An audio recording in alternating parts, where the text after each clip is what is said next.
discuss now is how you can work with a partner and actually do a stretch. You can do it by yourself or you can do it with a partner.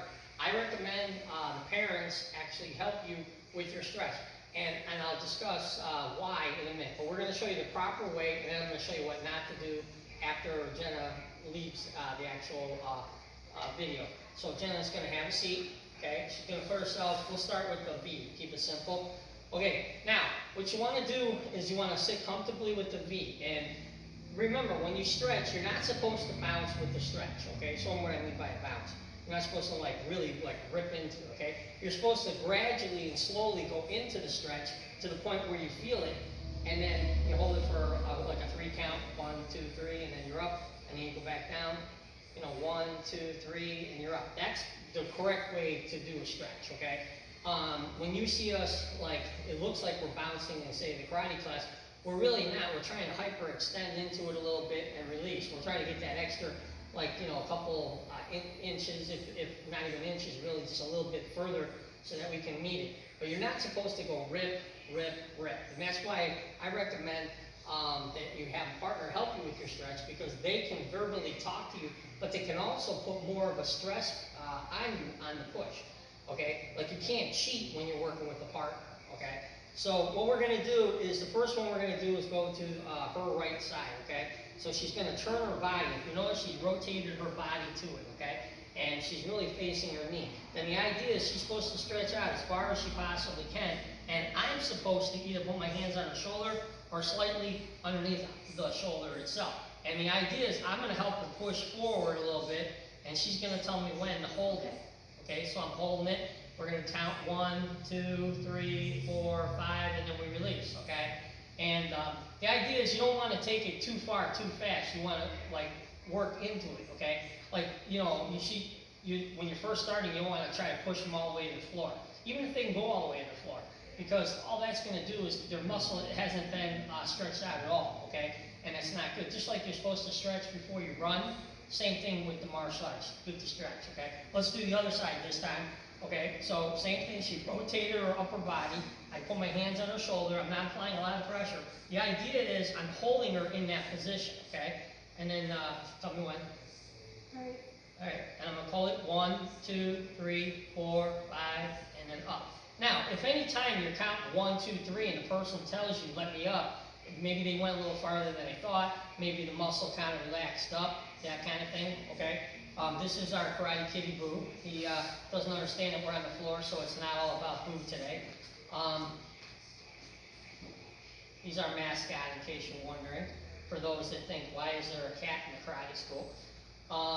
So one more time, we're going to do the V, okay? Now again, I'm not putting a lot of pressure on her shoulders. I'm behind her shoulders, okay? Now we're going to go forward this time.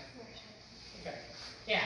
So now I'm up here like this, like I'm massaging the shoulder. I'm down here where I can give it a push, okay? So I'm pushing with her, and then I push to where she says hold it, and then you count to 5, 1, 2, 3, 4, 5, and then we come back, same thing the other direction. 1, 2, 3, 4, 5. And what the difference between that and her doing it just by herself is when you're applying pressure, you're adding some weight to it, and the weight keeps them down to the ground. And it holds them, okay? It kind of locks their whole body into that actual stretch. Now we're going to do the center. Now the center is actually where people can get hurt if they're not doing it properly, okay? The idea, again, is I'm behind it, okay? I push slowly, slowly, slowly, not all at once. I'm not trying to push her to the floor. Look how slow it is. Now she told me to hold it, so I hold it for a 4 count or 5 count. 1, 2, 3, 4, 5, and then I let her up, okay? Let me give her a half second to breathe, then come back down and push again. 1, 2, 3, 4, 5, and up.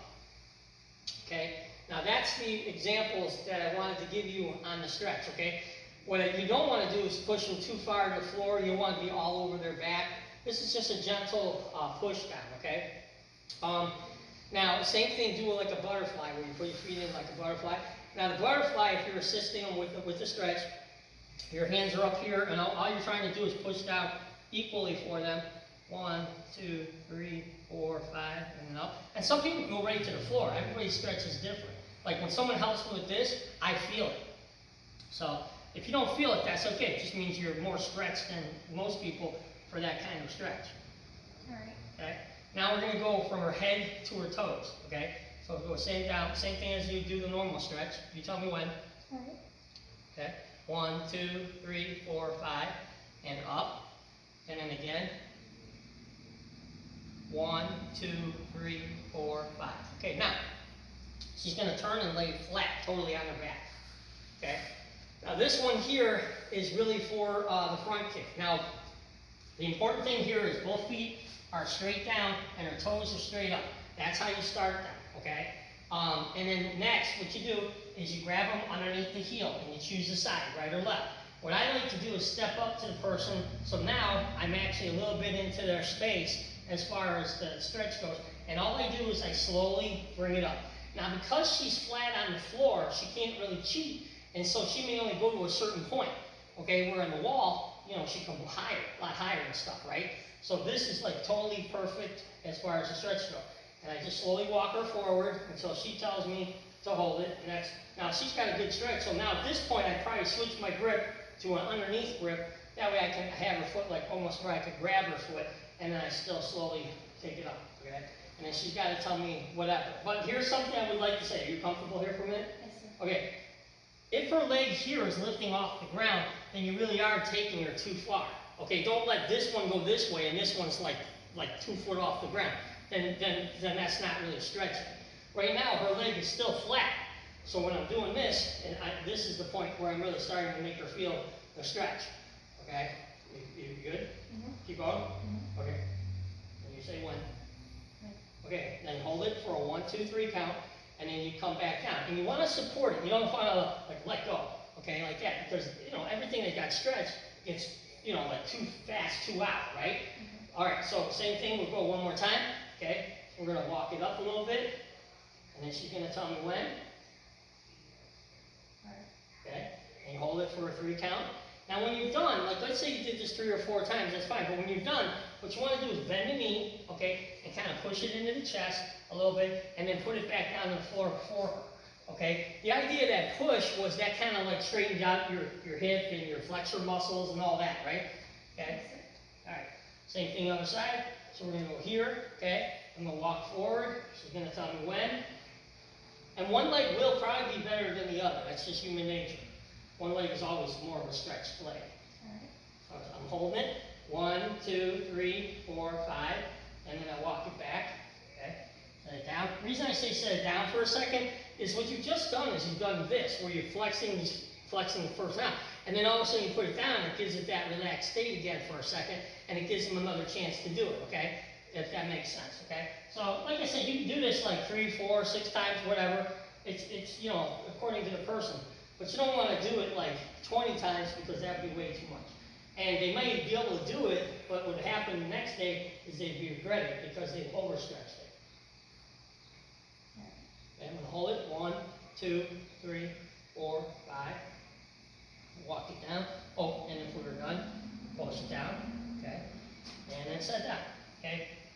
So Jenna's going to go out and I'm going to discuss a couple of things that I don't want you to do. Okay. One of the things I don't want you to do is this, okay?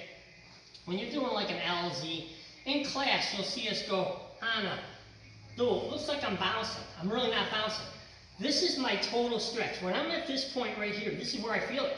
This is when this muscle here is going like this to me, right? So when I do this thing, it looks like a bounce. I'm going 1, oh, there's where it was, and I'm coming back. Then I'm going, oh, I still feel it, but this time I'm going to go a little bit further than that one, and then I come up. Okay, so when I go like this, that looks like I'm bouncing, but bouncing is when you really take it past the muscle elasticity and you're really ripping it. I'm never ripping it when I do this, okay? I'm just going, oh, I feel it. Oh, it's a little more loose that time. Oh, I'm even further loose now. Okay, good. Okay, that's about where it's really doing good for me. And then I switch, okay? And that's the idea, okay? When you're doing this type of stuff, just so you know, if you're doing it alone, this is an example of doing it alone. If you're doing, like, let's say you're doing the V one and you're trying to do it alone, okay, I always take the inner part of my fist and I loosen up the muscle. I go as close to the V part here and work my way out. like this. And the reason you do that is you're just kind of waking up the muscle, you're getting that blood flow through it, you know, you're shocking it a little bit, like, hey, something's about to happen, okay? And in essence, hitting it like this, nice and soft, is actually good for loosening it up. Now, one of the things you can do is take your hands forward. You can play a game where you walk it out, okay? And then like, oh, I feel that. Both of these ones right here are nice and tight, right? So I feel that, and I hold it for like a 10 count, and then I come back up. And I walk it out again as far as I can. Now, if you're really going to do this every day, say in the basement or something like that, you know, you can put a little piece of tape on the floor so that you line up each time, each day on the same mark, like where your feet would be, okay? And then when you walk it out, maybe have mom or dad mark this, like this is when I couldn't go no further. And then the next day, all of a sudden I'm going here, and the next day all of a sudden I'm going there, right? And then that would show your improvement, right? But you have to have a baseline, and the baseline would be like, I'm here, or I'm this way, okay? Like this, all right? So this would be an example of me working it out myself, or I could, you know, like I said, I can go so many this way, so many that way. Obviously, if you're working with a parent or a partner or a friend, and having them help you stretch is definitely going to make your stretch stronger, okay? One of the exercises that you can do for practicing your stretch and your roundhouse kick is that I come straight down on my elbow, right? So this is really a 90 degree, okay? And I basically bring both these legs in almost like fetal position, right? This would be considered like fetal position, right? Something like this. So I'm up like on my body. I'm not crouched in the shoulder. I'm like keeping my weight off. I've got myself in that perfect roundhouse kick position, and this arm's right here like I would be for free spar. And what I do is I snap out, one, and come back. Okay, I'm not snapping way over here, because when I'm doing this kind of thing, it's too far in front of myself. I want to be more in a straight line with my buttocks or my hip or my gluteus maximus, whatever you want to call it. So if this is my knee down here, and I'm in a nice straight line, okay, and I come up, the kick is out here. And the more you kick out there, the more you're going to feel like a Charlie horse right here, okay? And when you feel that Charlie horse, what you're really doing is you're strengthening your body. So if you did, say, 20 of these both sides, that would be awesome, okay? Another one that you can do is you can come up on your knees, almost like you're doing a push-up position, right? Push-up, okay? And what I do is I hold myself up with my right hand, really, and I chamber. And so what I've done is I've taken it, this is like natural. I came straight down, then I come up here, right? And then I push.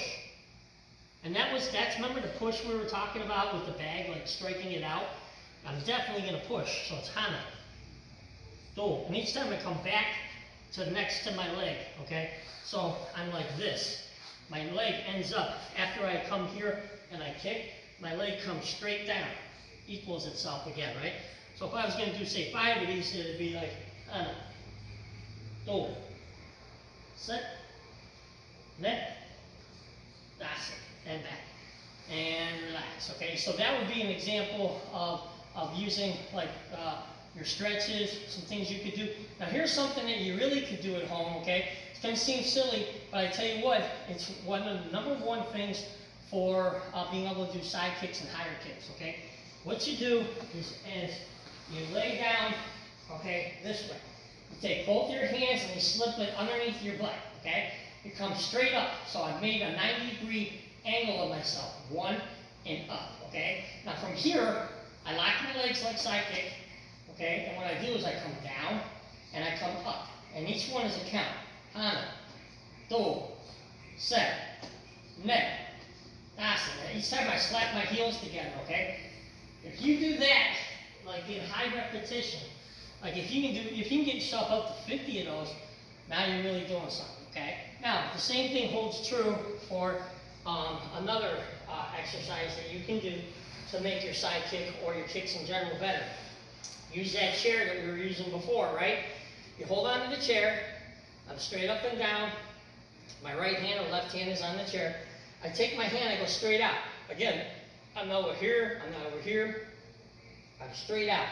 And what I do is I lock my heel like in a side kick position. Okay, lock my heel. And what I do is I throw my leg up. And what I'm really hitting is my knee. Okay, my knee hits my hand every time. Okay, so it's hana, do, set. Now I lock my knee too. Did you notice that? Because it's an exercise, it's not a kick. Okay? I come up, boom. I come up, boom. And I can lean into the chair if I want to. That's not cheating, okay? That's just throwing the leg higher. So it's hana, do, set, like that, okay? That's also another exercise that when you guys come back to the JoJo or you are just working out on your own, whatever you're doing, you're going to see an improvement in your kicks, okay? Because there's two muscles. There's the hip flexor and the adductor muscle. And one of them is stronger than the other, okay? And that's what keeps you from having a good kick, or a good stretch, I should say. Which, if you don't have a good stretch, you're not going to have a good kick, correct? So, this is an exercise using the chair that I believe is like one of the #1 exercises. Now, the other one is when we squat, okay? So if I take a step forward, okay, and I bring my knee down, and then I come up and come back, that's for like your front kick. So basically, just going 1, back, 2, back, 3, back, like that. It's no fun. I'm not saying it's fun, but it will help you for your front kicks and stuff like that. The last thing I think we should discuss would be like maybe the frontal stretch. If I'm like this and I'm in a good front stance, okay, and I take my right hand and put it down, and I take my left hand and put it down, and I kind of slide the other leg back and hold it, that's a good groin stretch, okay, and I switch, and I slide it back, okay. That is also a nice stretch that complements that leg being raised up, okay. Well, this is going to conclude our part about how to stretch with a partner and that kind of thing, okay. So I hope this helps.